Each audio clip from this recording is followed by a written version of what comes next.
Investment in market securities is subject to market risk. Read all the documents carefully before investing. Tapan good morning.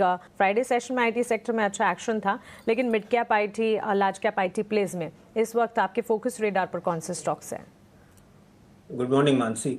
C overall IT sector में अगर आप देखें तो एसएनजे का जिस तरह से नो अपडेट आया है वो एक तरह से आप देखो इन्फोसिस का जिस तरह एडीआर ऑलमोस्ट 4% गिरा है, वो दिखा रहा है कि थोड़ी तो कमजोरी है वो सेक्टर में। एंड ओवरऑल जो यूएस का जो कह सकते हैं ना कि आगे जाके जीडीपी ग्रोथ स्लो डाउन होगा, जो अराउंड 2.3 2.4 था वो शायद 1.5 के आसपास रहे, तो वहाँ डिस्क्रिशनरी स्पेंडिंग कम होगी और उसका डायरेक्ट इम्पैक्ट कॉन्ट्रैक्ट्स पे आएगा। तो इन्फोसिस हो या टीसीएस हो, मुझे मैं लॉन्ग टर्म के एंगल से बात करूं तो मुझे यहाँ इतना ग्रोथ नहीं दिख रहा है।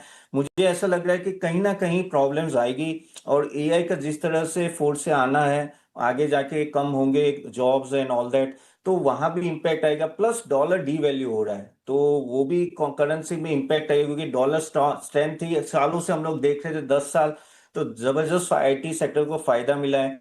तो अगर आप लंबे समय के लिए बात करें तो इन्फोसिस हो, टीसीएस हो या एचसीएल हो, वहां ये प्रॉब्लम रहेगी। और अगर आप देखो इनका कांस्टेंट करेंसी ग्रोथ भी जो देते हैं वो गाइडेंस 2% 3% इतना ही देते हैं, तो वो इतना अपीलिंग नहीं है इन्वेस्टमेंट के लिए। हाँ, आगे का पिछले का समय बहुत अच्छा गया, लेकिन यहाँ से मुझे दिक्कतें ज्यादा लग रही है।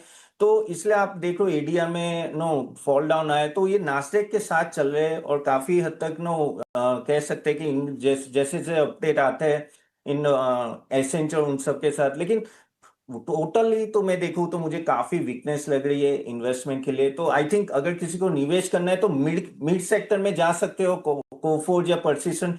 तो भी ओवरऑल सेक्टर अगर आप देखो तो थोड़ा कॉशियस रहना जरूरी है।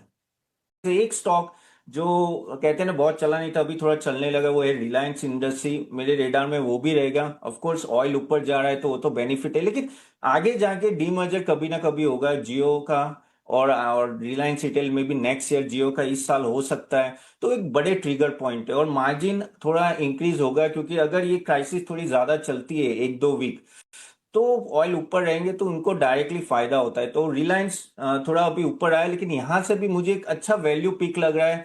खास करके जब डीमर्जर होगा, आई थिंक वो एक वैल्यू अनलॉकिंग होगी काफी सारे शेयर होल्डर में। तो अगर आपका 2-3 साल का व्यू है मिनिमम, आई थिंक रिलायंस भी एक इंटरेस्टिंग बेट होगा यहाँ से लेने के लिए। इन शॉर्ट हमें डोमेस्टिक फैक्टर्स पे ज्यादा फोकस करना चाहिए, जियोपॉलिटिकल क्राइसिस तो हाथ में नहीं। तो ये दो स्टॉक आई थिंक मेरे रेडार में रहेंगे। ठीक है, रिलायंस को लेकर बुलिश टोन। और अगर आपको लंबी अवधि के लिए कुछ खरीदना है तो रिलायंस हमेशा से निवेशकों के पसंद रहा है। एक बार फिर से मुहर भी लगा दी है तपन जी ने, और भाव भी ठीक है। अच्छी क्लोजिंग हमने देखी थी शुक्रवार को, करीब 2.25% के आसपास की 1466 रुपए की क्लोजिंग आई थी।